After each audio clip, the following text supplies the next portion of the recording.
이곳에 오신 우리 모든 성도님들께 주님의 크신 은혜가 항상 함께 하시기를 축복합니다. 오늘은 말씀하시는 하나님 네 번째 시리즈 창세기 20장 말씀 가지고 말씀을 나누도록 하겠습니다. 여러분들 교회 한 곡의 아버지라고 하면 누군지 혹시 아십니까? 우리 음악 시간에 배운 건데 너무 오래돼서 기억이 안 나시죠? 하이든입니다. 하이든은요 신실한 크리스찬이었습니다. 하이든이 하루는 자기 친구들과 또 유명한 음악가들을 모아놓고 함께 고통이 있을 때에 이것을 어떻게 극복하는가에 대해서 토론을 벌이게 되었습니다. 어떤 이들은 고통이 오면 친구를 찾아가서 호소하고, 또 어떤 이들은 독한 술을 마시고 잠시 그 고통을 잃어버리는, 또 어떤 이들은 미움과 증오와 분노가 생기면 맞부딪혀서 싸우는, 자기들은 그렇게 한다라고 이야기를 합니다. 그런데 아무도 시원한 답을 내놓지 못하고 있을 때에 이 하이든이 조용한 목소리로 고백합니다.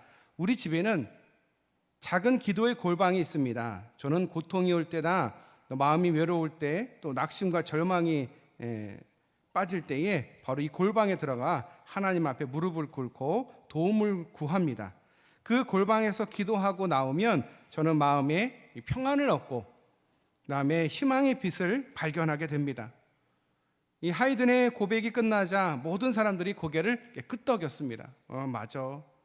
기도에는 하나님의 인도하심과 위로와 응답이 있습니다.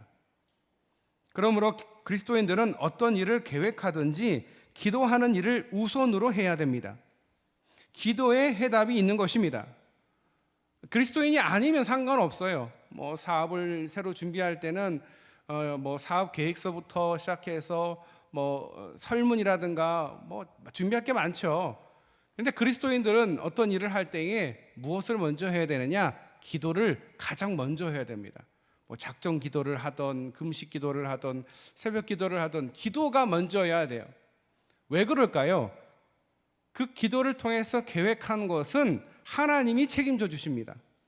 왜? 하나님 앞에 보고했고 하나님 앞에 상의했기 때문에 하나님이 어느 정도 지분이 있는 거예요. 그러니 하나님도 책임감을 가지고 그 일을 이끌어 가시겠죠. 그런데 내가 내 힘으로, 내 생각과 내 경험으로, 내 재물로 만약에 내 일을 했다. 그럼 책임을 누가 져요? 내가 지는 거예요.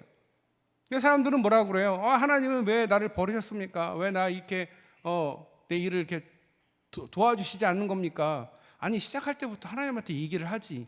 이거 한다고 좀 고민하고 상의하지, 하나님하고. 그렇게 안 하고 나서 일이 어그러진 다음에 하나님 앞에 따지는 거죠. 그러니까 하나님은 따지는 대상인 거예요. 하나님은 일방적으로 줘야 되고 해줘야 되고 퍼줘야 되는데 안 해주니까 따지는 대상이 되는 거죠. 그러면 그건 하나님이 아닙니다. 자기가 믿는 것은 하나님이 아닌 거예요. 내가 하나님이다라고 생각하는 것 뿐이지 하나님을 믿는 게 아니에요. 왜냐하면 하나님은 우리의 주인 되시기 때문에 그렇습니다. 종은 절대 주인한테 따지지 않습니다. 주인님 왜 일을 그렇게 시켰어요? 라고 하는 종이 어디 있어요? 그런데 우리는 하나님을 주라고 부르지만 막상 내가 종의 모습으로 하나님 앞에 엎드리지를 않는 거예요. 하나님 뭐가 필요합니다. 그러니까 이게 아이덴티티가 정확해야 돼요. 내가 주인이 아니에요. 인생의 주인이 내가 아니에요. 내가 주가 아니에요. 기도도 내가 주가 아니에요. 하나님이 주인 거예요. 하나님이 결정하시는 거고 하나님이 결정하는 것을 우리는 따르는 거예요. 근데 내가 하나님 앞에 묻지도 않고 또 하나님의 말씀을 듣지도 않은데 어떻게 따를 수가 있겠어요? 주인의 뜻을 알아야 하겠죠. 근데 보통 어떻게 하냐면 주인의 뜻을 무시해요. 그냥 자기가 하고 싶은 대로 하는 거죠. 오늘 바로 이 아브라함이 그런 거예요. 오늘 말씀에 아브라함이 그랄에 거주하기 시작을 합니다. 그랄은 가데스와 술 사이의 땅입니다. 그 땅 전체는 네게부라는 사막입니다. 아브라함은 남쪽으로 이사를 하고 있습니다. 13장에 보면 헤브론 마므레 상수리 숲을에서 장막을 걷고 이동을 합니다. 이동 원인은 헤브론 지역에 침입한 이 셋 족속, 이방 족속로부터 안전을 도모하기 위해서 자신의 식소를 데리고 이사를 가는 겁니다. 남쪽으로. 그러면 왜 북쪽으로 안 가고 남쪽으로 갔을까? 남쪽에는 애굽이 있거든요. 이집트가 있거든요. 거기에는 물류와 모든 편한 시설들이 다 있기 때문에 편의를 위해서 이동을 하는 겁니다. 그랄은 팔레스타인 남부 사해 서쪽에 위치한 조그마한 성읍입니다. 후일 이곳은 이삭이 흉년에 피해서 이주했던 곳이기도 합니다. 아브라함은 자신의 안전과 생활을 위해서 그랄로 온 것입니다. 아브라함의 삶은 하나님이 주신 약속의 땅에 머무는 것, 가나안 땅에 머무는 것이 하나님과의 약속이고 하나님이 주신 복이에요. 그래서 그곳에서 제단을 쌓고 예배를 드렸던 아브라함이 점점 생활 환경의 어려움을 보고서 하나님의 음성을 따라서 하나님께 기도하기보다는 자신의 환경과 조건에 맞춰서 남쪽으로 이동했다라는 게 오늘 본문 내용입니다. 하나님 앞에 물었다, 하나님께서 이동하라고 했다는 기록이 없어요. 그냥 자기가 자기 임의로 이동을 한 거예요. 보통은 아브라함이 기도를 하고 하나님이 어디로 가라, 아브라함이 본토 친척 아비 집을 떠나 내가 지시할 땅으로 가라 그랬잖아요. 그럼 하나님이 지시할 때 가는 거예요. 그렇잖아요. 근데 지금 아브라함은 지시도 안 했어요. 어디인지도 몰라. 그냥 가는 거예요. 그냥 자기가 편한 대로. 아브라함의 입장에서 이게 쉬우냐? 또 쉬운 게 아니죠. 자기가 이제 부자가 됐어요. 그리고 룻이라는 자기 조카까지 데리고 가야 되는, 부족 전체를 책임져야 될 상황인 거예요. 소돔과 고모라가 멸망을 당해서 식솔들이 다 자기한테 와 있기 때문에 그래서 우리는 믿음과 현실 사이에 틈이 있다라고 얘기를 해요. 그러니까 내 상황이 기도할 상황이 아닌 거예요. 지금 내 코가 석자예요. 지금 내 어깨가 지금 무거워서 내가 현실적으로 하나님이 분명히 가나안 땅에 있으라고 그랬고 어디 지시도 안 했는데 내가 내 현실적으로 옮겨야 되겠다고 자기가 판단한 거예요. 자기가. 그래서 자기 마음대로 그랄로 간 거죠. 그거를 이야기하고 있는 거예요, 오늘 본문은. 자, 근데 그렇게 해서 잘 됐느냐? 잘 되지 않았다라는 얘기를 하는 거예요. 우리의 과제가 뭐냐면 우리의 삶의 현실과 믿음 사이에 틈이 있는데 자꾸 그 틈에 뭐가 비집고 들어오냐면 사단이 들어옵니다. 너 바쁘잖아. 너 하나님 믿는 거 대충 해. 뭐 그 정도 믿었으면 됐지. 막 이러는 거죠. 내 현실과 믿음에 항상 틈이 있다는 것을 우리가 잊지 말아야 됩니다. 그 틈에 의해서 우리의 믿음이 점점 갉아먹히는 거예요. 믿음이 점점 성령이 소멸하는 거죠. 사람들이 기도하는 이유는 바로 여기 있는 거예요. 현실의 문제를 어떻게 처리할 것인가, 어떻게 해야 될까 기도하는 것입니다. 그래서 그 문제에 대해서 하나님께 뜻을 구합니다. 아브라함은 기도할 때가 있어요. 어디에요? 하나님께. 그런데 오늘 본문에는 그런 행동이 전혀 보이지가 않습니다. 그냥 자기가 행동만 한 거예요. 자기 기준에 따라서 이동만 한 거죠. 창세기 12장에 보면 비슷한 기록이 있어요. 아브라함이 75세 때 애굽 왕 바로에게 갑니다. 이게 문제가 됐어요. 그리고 이제 20년이 지났죠. 그 사라가 이제 나이가 90이 됐어요. 20년이 지난 그때에 아비멜렉과 동일한 사건이 일어납니다. 그는 약속의 땅 가나안을 떠나서 반드시 그곳에서 정착해야 됨에도 불구하고 하나님이 어디 가라고 지시하지 않았음에도 불구하고 자기 임의로 이동을 합니다. 근데 여러분, 아브라함은 벌써 애굽 왕에 갔다가 한번 자기 아내를 자기의 누이라고 한 적이 한 번 있어요. 12장에. 근데 오늘 본문 몇 장이죠? 20장에 똑같은 일을 하고 있어요. 아비멜렉에게 가서 이 사람은 내 누이다, 이복 누이다, 누이라고 얘기를 하는 거예요. 자기 부인이 아니라 거짓말 하는 거죠. 왜 그래요? 아비멜렉에게 혹시 밉보여서 죽을까 봐. 한두 번이 아닌 거예요. 벌써 두 번째. 그러면 우리가 영적 교훈이 있어야 돼요. 애굽에 갔을 때 내가 잘못했구나, 내가 거짓말해서 내 아내가 큰 위험에 처할 수도 있었구나라는 것을 깨달았어야 되는데 아브라함은 이 창세기 20장 와서도 아직도 깨닫지를 못하고 똑같은 일을 반복하고 있어요. 기도를 왜 해야 되냐면 이런 똑같은 일을 반복하지 않게 하기 위해서 기도를 해야 되는 거예요. 내가 영적으로 부족했구나, 내 마음대로 판단했구나, 이걸 깨달아야 되는데 12장에 그 애굽 사건을 해결한 사람은 아브라함이 아니에요. 하나님이에요. 하나님이 해결해 줬는데, 그러니 아브라함이 기도를 안 하고 똑같은 일을 반복하는 거예요. 영적인 교훈을 받지를 못한 거예요. 그래서 자기 아내를 이복누이라고 똑같이 속이는 거예요. 기도를 한 사람들은 알고 내가 잘못했구나, 하나님 잘못했습니다 하고 철저한 회개가 따랐겠죠. 근데 기도를 하지 않으니까 똑같은 일을 또 하고 있는 거예요. 그래서 여러분, 기도가 중요한 겁니다. 뭐 분위기가 이러니까 누이 좋고 매부 좋고 그냥 대충 넘어가지, 뭐 그냥 누이라고 하고 내 목숨 부지하면 되지, 이런 아브라함의 생각, 기도하는 사람이라면 절대 하지 않을 일들인 거죠. 아브라함의 믿음이 이랬었어요. 그랄 왕이 아브라함에게 묻습니다. 사라가 누구냐? 나의 누이입니다. 사라에게도 또 묻습니다. 그러니까 사라가 나의 오라비입니다. 아말렉이 사라를 취한 일은 당시 관습에서 가능했던 일입니다. 왜냐하면 일국의 통치자인 왕에게는 그 나라 땅을 밟은 일시적으로 방문한 사람일지라도 마음이 들면 후궁으로 데려올 수가 있었어요. 그게 절대 권력을 가진 왕만이 할 수 있는 일이었다라는 거예요. 아비멜렉이 사라를 취한 이유는 90세의 그 할머니를 왜 아내로 취했겠어요? 이뻐서? 이뻤을 수도 있겠죠. 그거보다도 아브라함이 가지고 있는 그 재물이 탐이 난 거예요.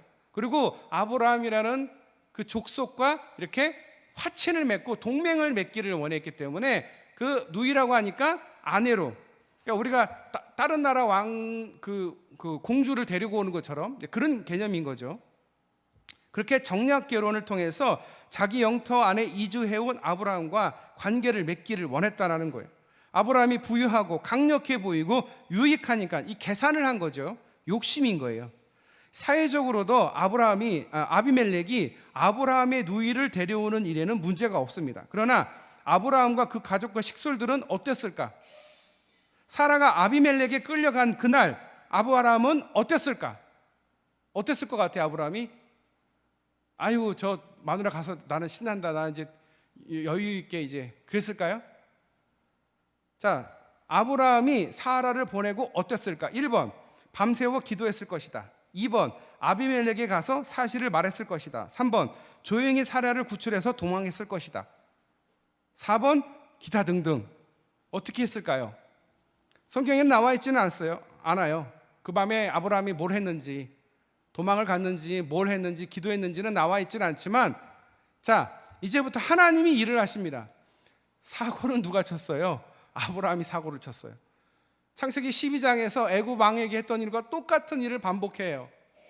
아비멜렉에게 속임을 하죠. 사기를 치는 거예요. 자기 부인을 누이라고. 사라는 남편이 있는 여자에게 잘못되면 내가 죽을 것이다 라고 하나님이 아비멜렉 꿈의 현몽에서 이야기합니다. 하나님은 잘못은 아브라함이 했는데 아비멜렉에게 잘못하면 너 죽을 수 있어 라고 말하는 것입니다. 당시 하므라비 법전에 의하면 남의 아내를 취하는 자는 쌍방 다 죽이도록 규정되어 있다라고 합니다. 아비멜렉은 하나님께 하소연합니다. 하나님, 사라를 가까이 하지 않았는데 죄 없는 저를 죽이시겠습니까? 그러면서 하나님 공의의 근거로 호소합니다. 하소연합니다. 자신이 행한 것은 그들이 말한 대로 그들을 믿었기 때문이다. 그들의 말이 맞는다 하더라도 하나님의 섭리를 알지 못한 어리석음이 그에게 있었습니다. 어리석음이 뭐예요? 첫째, 재물을 보고 욕심을 부린 거. 첫째. 두 번째, 90세 할머니가 결혼을 안 했겠어요? 여러분 생각해 보세요. 90세 할머니가 결혼 안 해서 독수공방 90세까지 살았겠어요?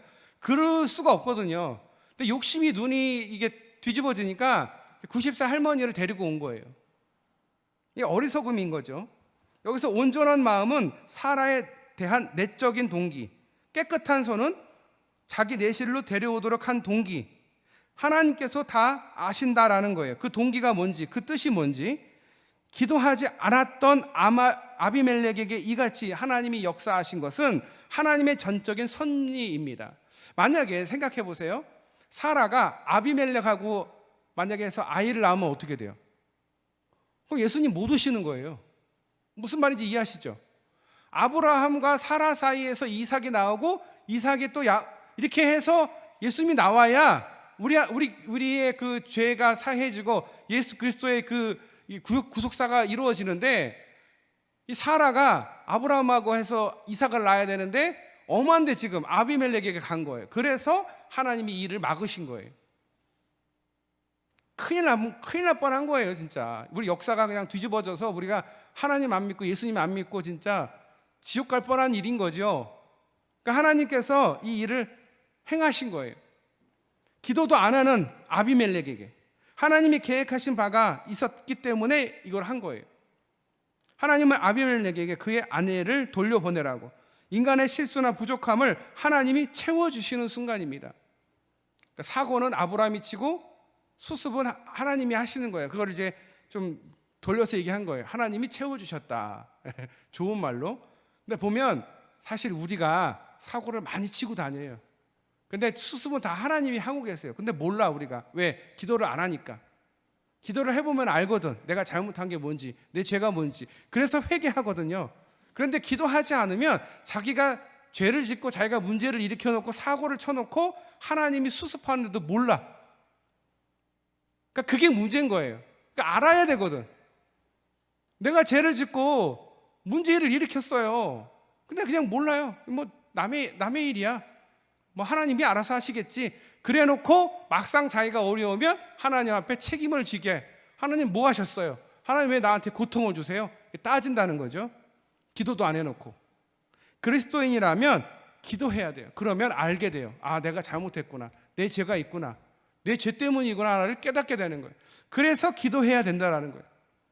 모르잖아요. 모르면 어떻게 돼요? 돼지가 자기 그 토한 걸 다시 먹는 거랑 똑같이 되는 거죠. 개가 토한 것을 다시 먹는 것과 똑같이 되는 거예요.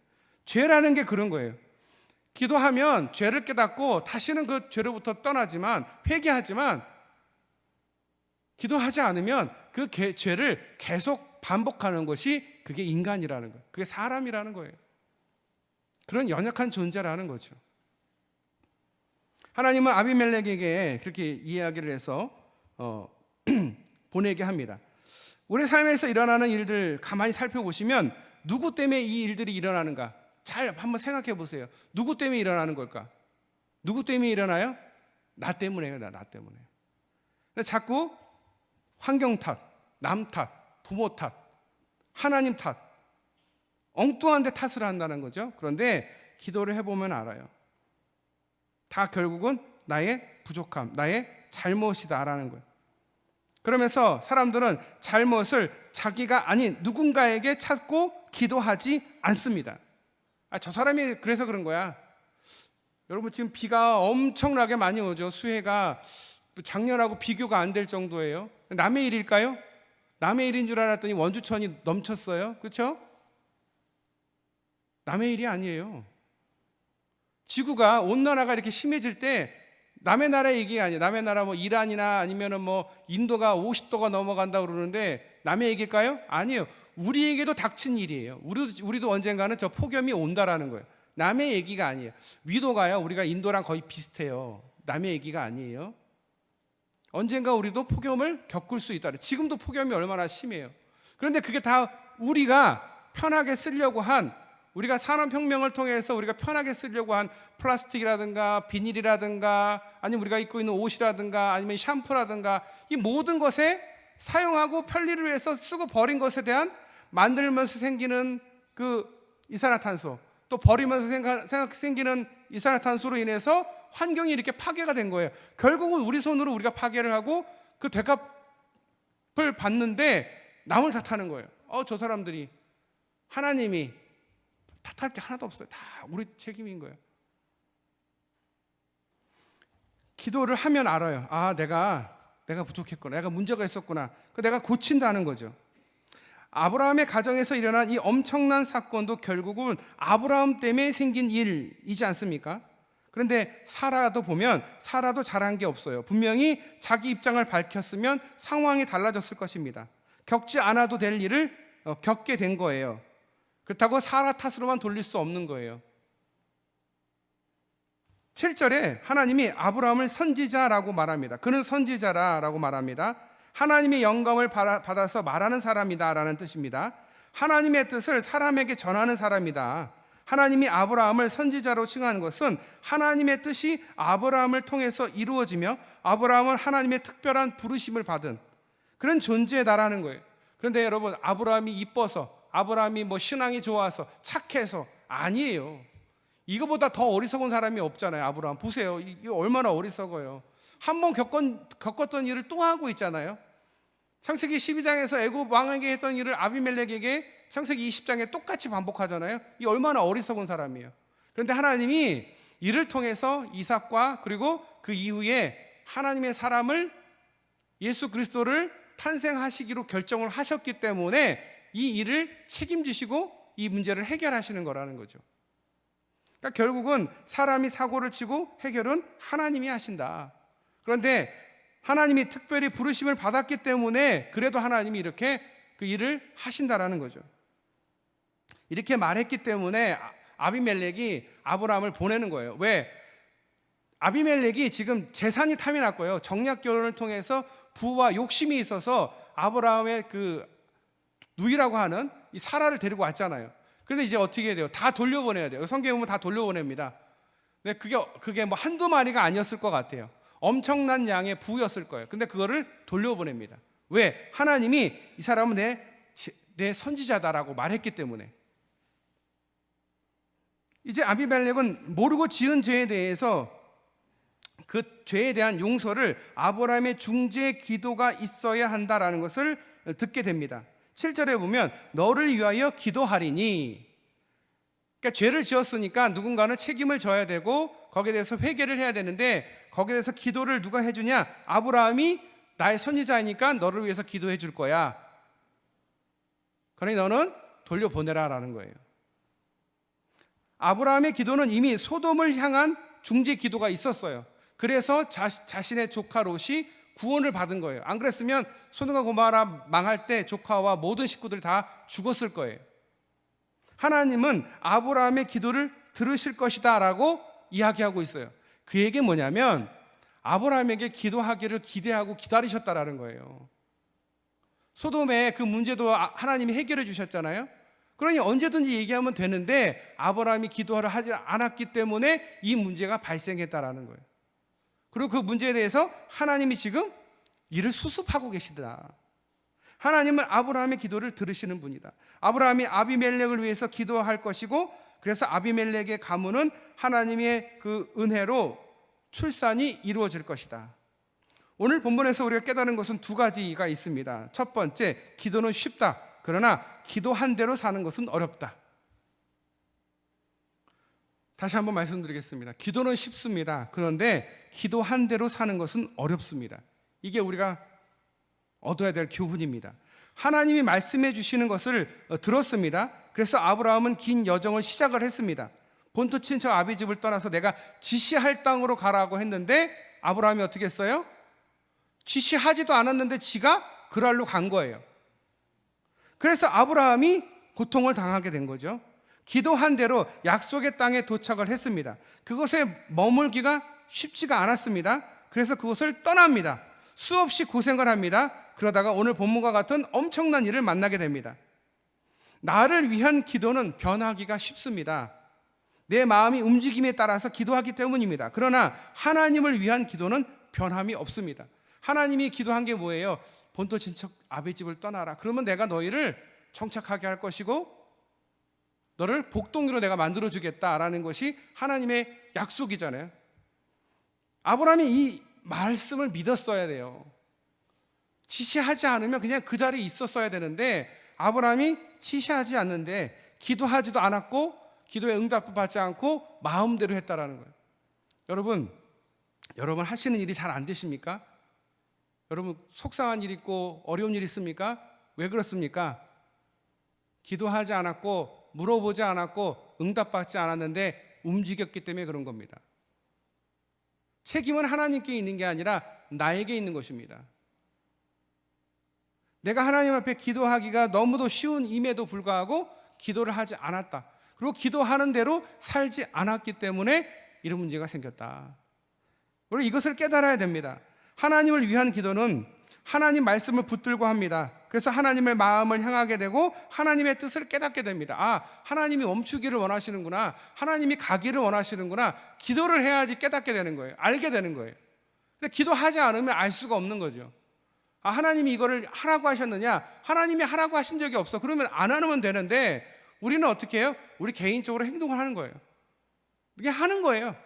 했더니 안 됐어요. 그러면 책임이 누구한테 있어요? 하나님 앞에 없어요. 그런데 우리 보통 어떻게 합니까? 하나님 우리에게 이렇게 왜 이렇게 우리에게 노를 바라십니까? 하나님은 노를 바란 적이 없어요. 자기가 해서 자업자득으로 받았음에도 불구하고 탓을 하나님께 돌리는 거예요. 아브라함의 입장에서 큰 영적 교훈을 얻습니다. 하나님은 응답하신 나의 삶을 인도하시는구나. 내가 하나님의 뜻을 따르지 못할 때에도 나를 쳐서 복종시키시는구나. 나의 환경과 조건을 통해서 역사하셔서 하나님의 뜻을 이루시는구나. 좋게 말해서 하나님의 뜻을 이루신다라는 거지, 사고는 아브라함이 치고 하나님이 그 사고를 수습해서 하나님이 생각했던 계획대로 다시 원위치, 아브라함과 사라가 이삭을 낳도록 그 길을 여시는 거. 나의 거짓과 위선을 깨닫게 하셔서 진실한 삶을 살게 하시는구나. 하나님이 다루지 못하는 것은 없으시구나. 아비멜렉도 그냥 밤에 그냥 나타나가지고 하나님이 밤에 현몽에서 이렇게 안 믿는 사람에게 하나님 말씀하시는 게 성경에 그렇게 많이 나와 있지를 않아요. 하나님도 굉장히 급하셨고 하나님이 이 일을 하셨다는 게 참 대단해요. 기도하는 사람에게 하나님이 현몽하는 경우는 있어요. 근데 아비멜렉은 기도하는 사람도 아니에요. 그런데 하나님이 현몽할 정도면 하나님도 굉장히 급하셨어. 그리고 하나님의 일이 이렇게 급증적으로 하나님이 이렇게 직접적으로 하신 적이 별로 없거든요. 근데 왜냐? 이게 굉장히 중요한 일이거든요. 두 번째, 기도는 쉬운데 기도하기가 어렵습니다. 할렐루야. 할렐루야. 제 말에 동의하십니까? 기도는 쉬운데 기도하기는 어렵다. 맞습니까? 맞습니까? 맞다고 하면 또 믿음 없다 그럴까 봐 또 맞다고도 못하겠고, 아니라고 하면 또, 여러분, 기도는 쉬운데 기도하기가 어려운 거는 맞아요. 왜 그러냐? 우리가 영적으로 게으르거든요. 우리 삶이 분주하거든요. 그래서 기도가 쉬운 걸 알면서도 기도하면 되는 걸 알면서도 기도를 안 해요. 무슨 뭐라고 해야 되나? 배짱인지 모르겠어요. 하나님이 뭐 알아서 하시겠지. 뭐 하나님이 알아서 하시는 분이야. 하나님은 긍휼하시고 자비로우시니까 알아서 하시겠지. 그 믿음이 어디서 오는지 모르겠어요. 하나님을 믿으니까 그런 믿음이 오는지 모르겠는데, 여러분, 기도해야 됩니다. 기도는요 쉬운데요 기도하기가 어려운 게 사실이에요. 기도의 자리에 나와서 하나님 앞에 기도하는 게 참 어려워요. 근데 여러분, 삶의 목표가 있으면 기도하게 돼 있어요. 우리가 성경학교를 하잖아요. 사실 우리가 뭐 성경학교를 할 만한 재정적인 여유나 아이들이 많은 게 아님에도 불구하고 성경학교를 매해마다 하고 있어요. 그것도 교회에서. 여러분, 교회에서 성경학교를 하는 교회가 많지 않아요. 캠프 보내는 게 보통이거든요. 물론 캠프 보내는 부서도 있지만 대부분 교회에서 가능한 멀지 않은 곳에서 다 하려고 해요. 그 얘기는 그만큼 성도들이 관심이 있고 그만큼 재정이 되기 때문에, 아이들이 있기 때문에 가능한 거지. 저희 노회에서 90%가 교회학교가 없어요. 90%가 250 몇 개의 교회 중에서 90%가 교회학교가 없다고요. 무슨 말씀인지 알겠어요? 다음 세대가 없어요.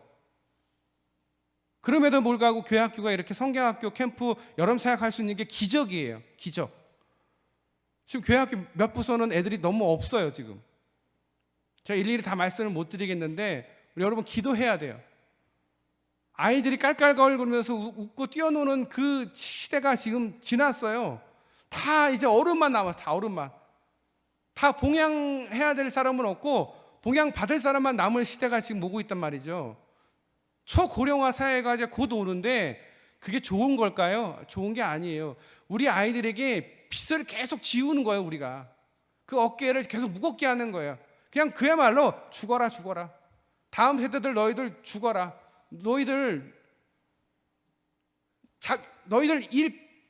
우리도 뼈 빠지게 일했으니까 너희도 뼈 빠지게 일해라. 이렇게 되는 거가 온다는 거예요. 그런 마음을 먹는다는 게 아니라요, 그런 상황이 온다고. 상황이 지금 항아리, 그러니까 역삼각형에서 점점 좀 항아리 모양으로 인구 분포가 변하고 있잖아요. 결국은 그렇게 되는 거예요. 우리 자녀들에게, 우리 다음 세대에게 빚을 지어주고 있기 때문에 우리가 미안한 마음이 있어야 되는데 그런 마음이 별로 없어요. 뭐 다음 세대가 뭐 믿음을 갖든 말든 교회 학교가 잘 되든 말든 만약에 이런 마음을 갖는다면 그거는 진짜 그리스도인이 아니에요. 왜냐하면 이후에 우리가 받을 문제가 되게 크거든요. 미래를 넓게 멀리 봐야 돼요. 멀리 보면 문제가 큽니다. 다음 세대가 하나님을 잘 믿을까요? 어려워요. 10명 중에 1명, 2명 예수님 믿는다고 하지 나머지는 안 믿어요. 그러면 그 사람이 삶에서 얼마나 많은 압박과 핍박과 고통과 그게 말도 못하는 거를 요번 코로나 통해서 알았잖아요. 교회 다니는 것만으로도 눈치 보이고 막 그랬잖아요. 그런데 다음 세대는 아마 더 심할 거예요. 교회 다니는 사람을 이상하게 보는 시대가 올 거란 말이에요. 다음 세대가. 그게 뭐 5년 뒤, 10년 뒤? 아니에요. 굉장히 빨리 옵니다. 교회 학교가 있는 게 너무도 당연한 거고, 너무 제가 2018년도 태장교회 왔을 때 제일 가슴 아팠던 거는 교회 학교 아이들이 없다라는 게 가장 마음이 아팠어요. 우리 어르신들 아파서 기도받을 목사님이 안 계신 것도 마음 아팠지만 교회 학교가 대부분 없다라는 얘기를 듣고서 마음 아팠어요. 그리고 교회 학교 아이들 기도실이나 아니면 3층 가서 보고 놀랐어요. 1990년대에 교회가 멈춘 것 같았어요. 충격을 받았어요. 지방교회를 제가 많이 다녀봤지만 굉장히 충격을 받았어요. 교회 학교가 멈춘 게 아니라 이거 완전히 블랙홀에 다 빨려 들어간 것 같은 그런 느낌이 들었어요. 그래서 제가 마음이 굉장히 안 좋았어요. 사실은 제가 교회 학교에 대한 열정이 굉장히 많아서 평생 교회 학교를 하려고 했는데 하나님이 이런 목회도 하라고 하셔서 이쪽 길을 와보니까 교회 학교가 막 점점 막 다 죽어가고 있는 거예요. 노예에서 90%의 교회 학교가 없대요. 나머지 10%만 있는 거예요. 충정교회나 몇 교회만 교회 학교가 있지 교회 학교 대부분 다 없어졌어요. 다 통합해버렸어요. 그냥 교회 학교라고 해서. 유치부, 아동부 그런 거 없어요. 그냥. 얼마나 마음이 아픈지 몰라요. 근데 하나님께서 왜 그런 것들을 우리가 하게 하시냐? 기도의 목표를 주시는 거예요. 목표를. 기도하라고. 제발 기도하라고. 천지에 이렇게 물난리나고 이렇게 환경이 어려워질 때 우리가 뭘 알아야 되냐면 기도해야 되는구나. 기도 안 하면 큰일 나겠구나. 이거를 깨달으라고 하나님이 계속 우리에게 메시지를 주시는 거예요. 하나님은 우리에게 하실 말씀이 참 많아요. 그런데 우리가 분주하고 바쁘고 게을러서 기도를 자꾸 안 하는 거예요. 목표가 없어요. 목표가 없으니까 기도를 안 하는 거죠. 아유, 기도하면 뭐가 되겠어? 그러면 여러분, 기도 안 하면 신앙은 계속 제자리 걸음을 합니다. 아니요, 신앙이 퇴보됩니다. 처음 믿음보다 더 부족한 믿음을 갖게 됩니다. 우리가 기도 제목을 보세요. 기도 제목이 다 바뀌고 있나? 기도 제목이 항상 똑같아요? 그럼 뭐예요? 기도 안 한다는 얘기예요. 기도의 제목을 계속 발굴하고 자꾸 고민하고 이번에 우리 젊은 교사가 학교에서 자살했죠? 뉴스 보셨죠? 교사들이 다 일고 일어났어요. 그럼 우리가 뭘 알아야 돼요? 교사들이 고생이 많구나. 그럼 기도해야죠. 교사들을 위해서 기도해야죠. 이번에 해병이 수제 물에 빠진 사람 찾는다고 갔다가 물에 빠져서 한 사람 죽었잖아요. 젊은 군인 하나를 갔잖아요. 그럼 그걸 보면서 군인들이 저렇게 고생하는구나.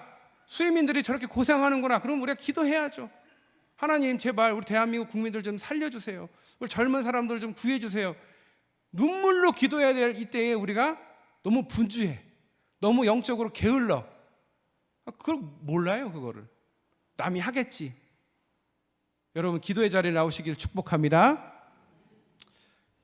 여기 성가대하고 여기만 아멘 하셨어. 저기 뒤쪽은 잘 안 들려가지고 다시 한번 묻겠습니다. 기도의 자리에 나오시기를 축복합니다.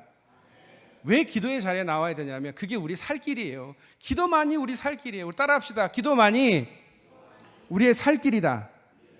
기도만이 다음 세대가 살 길이다. 이 정도 하나님 메시지를 줬으면 기도해야 돼요.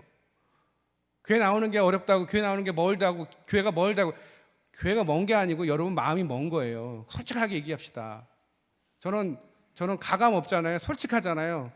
저는 그렇게 봐요. 교회가 멀다고 생각 안 해요. 교회가 먼 게 아니라 내 마음이 먼 거예요. 교회하고. 그러면 내가 있는 그 자리에서 기도하면 돼요. 근데 내 자리에서 기도하면 되지, 기도의 골방에 들어가면 되지, 그러면 너무도 훌륭하고 너무도 좋아요. 그런데 게으르기 때문에 잘 안 돼요. 좀 더 자자, 좀 더 졸자. 그러면 뭐가 온다고요? 예? 궁핍이 도적같이 온다? 무서운 게 옵니다. 좀 더 자자, 좀 더 졸자가 좋은 게 아니에요. 새벽 예배에 보면 이렇게 조는 분들 계셔요. 괜찮아요. 새벽 예배 나와서 졸더라도 그 자리에 나온 것만으로도 훌륭한 거예요. 정말 훌륭한 거예요. 교회 새벽에 그 예배 드리고 하루 종일 어질어질하고 졸려요. 그게 신앙인 거예요. 그게 하나님 믿는 거예요. 잘 믿고 있는 거예요. 여러분 문제가 있잖아요. 그럼 문제 앞에서 어떻게 해야 돼요? 기도해야 돼요. 그 문제에 대해서 남을 탓하고 나를 탓할 필요도 없어요. 오로지 기도하지 못했기 때문에 생긴 거예요.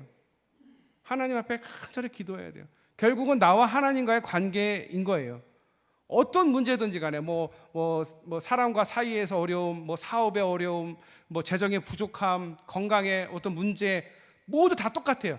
99.9% 하나님과 나와의 관계인 거예요. 관계. 하나님과 나와의 관계가 어떤 거예요? 관계가 제대로 지금 안 돼 있는 거예요. 하나님은 하나님이고 나는 하나님의 종인데 내가 하나님이 되는 거예요. 내가 주인이 되는 거예요. 하나님은 그냥 우선순위에 밀려 있어요. 그러면 어떤 것이든지 문제가 생길 수밖에 없다라는 거예요. 하나님은 그래서 우리에게 기도하라는 거예요. 기도의 자리에 나오라는 거예요. 여러분 기도의 자리에 나오시길 축복합니다. 그런데 기도의 자리에 나오면 우리가 축복의 통로가 되는 거예요. 하나님의 뜻을 깨닫게 되기 때문에 하나님을 위해서 살고, 그러면 하나님이 우리를 책임져 주시고 우리에게 복을 주시는 거예요. 하나님이 선물 보따리를 많이 준비하셨어요. 하나님이 우리에게 하시고 싶은 얘기는 혼내는 얘기가 아니에요. 너 기도 안 하지? 내 이놈. 너 예배 안 드리지? 내 이놈. 이 얘기를 하고 계시는 게 아니라 하나님이 선물 보따리를 들고 선물을 주고 싶어요. 나 너 선물 주고 싶어. 근데 네가 최소한 나를 하나님으로 인정해야 내가 너를 하나님의 자녀로서, 나 하나님의 종으로서 내가 너에게 복을 줄 수가 있어. 너는 그냥 인정만 해. 너는 나만 믿어. 내가 너한테 다 줄게. 그래서 기도의 자리에 오는 자에게 하나님의 축복의 선물이 준비되어 있다라는 거예요. 줄 준비가 돼 있어요. 복을 나눠줄 준비가 되어 있어요. 그러면 그걸 와서 받아야 되는데 이걸 안 받으면 아무 소용이 없는 거예요. 그냥 내 삶이 계속 힘든 거예요. 내 삶이 계속 제자리 걸음인 거예요. 내 신앙은 계속 그 자리인 거예요. 근데 이렇게 얘기해도 내일 만약에 새벽에 안 나오시면 나 삐질 거야 진짜. 하나님이 그러시는 거예요 지금. 야, 내가 지금 너에게 그렇게 얘기하는데 너 그래도 기도 안 할래? 내가 이렇게 얘기하고 얼르고 달래고 혼내도 나 안 올래? 그래도 저는 힘들어서 못 오겠어요. 여러분 기도의 자리에 나오실 수 있기를 바랍니다. 그게 우리의 살 길이에요. 우리의 살 길이에요. 여러분 자녀들이 살 길이에요. 여러분 기도해야 돼요. 기도해야 돼요. 오늘 못하면 내일이라도 해야 돼요. 근데 사단이 계속 그러는 거예요. 야, 오늘 못하면 내일 하면 되지. 에이, 내일 하면 돼. 뭐 기도 뭐 좀 쉬면 어때? 좀 더 자지 뭐. 야, 잠이 보약이야. 맞아요. 잠이 보약은 맞아요. 근데 기도는 해야 돼요. 그게 우리 살 길이거든요. 왜냐? 우리는 그리스도인이기 때문에 그래요. 하나님이 우리에게 갈 길을, 우리의 계획을, 하나님의 뜻을 가르쳐 주시는 방법은 기도예요. 기도밖에 없어요. 할렐루야. 저는 기도하라고 격려하고 또 이렇게 파이팅 할 수 있게, 도전할 수 있게, 챌린지 할 수 있게 돕는 사람일 뿐이지, 여러분이 기도하셔야 돼요. 우물가에 가는 건 다 갈 수 있어요. 근데 그걸 떠먹는 거는 여러분이 하셔야 돼요. 떠먹인 것까지 하면은 이거 좀 너무 과하잖아. 그렇죠? 여러분이 하셔야 돼요. 기도하셔야 됩니다. 어떤 일이 있어도 기도하셔야 됩니다. 어떤 일보다 기도가 먼저이셔야 됩니다. 기도는 쉽습니다. 그러나 기도의 자리까지 나오는 것은 참 힘듭니다. 그런데 하나님은 그거를 보신다라는 거죠. 할렐루야. 함께 기도하겠습니다. 하나님께서 우리에게 참 하실 말씀이 많은데 우리가 그 마음을 참 몰라주는 것 같습니다. 하나님 죄송합니다. 바쁘다는 이유로, 또 피곤하다는 이유로, 또 영적 게으름과 또 삶의 또 분주함으로 인해서 하나님께 기도하지 못했습니다. 하나님께 기도해야만 하나님의 뜻을 알고 또 하나님이 계시할 기회를 얻게 되는데, 우리가 새벽마다 기도하지 못했고 또 평상시에도 하나님 앞에 기도의 자리에 나오지 못한 거 주님 회개합니다. 주님, 기도의 변화를 원합니다. 기도의 자리에 나와서 하나님 앞에 간절히 기도할 수 있게 하여 주셔서 우리의 믿음이 더욱 훈련을 받아서 귀한 하나님의 귀한 쓰임 받는 하나님의 그릇들 될 수 있도록, 또 이를 통해서 귀한 통로가 될 수 있도록 축복을 받는 우리 모든 성도들 다 되게 하여 주시옵소서. 예수님의 이름으로 간절히 기도드립니다. 아멘.